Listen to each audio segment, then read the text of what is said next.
Crystal Beach boat ramp, Monday morning, freezing cold.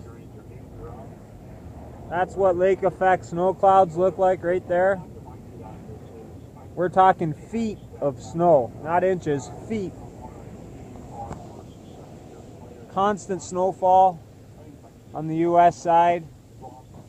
Just locked everything up right now. This lake is gonna freeze, guaranteed.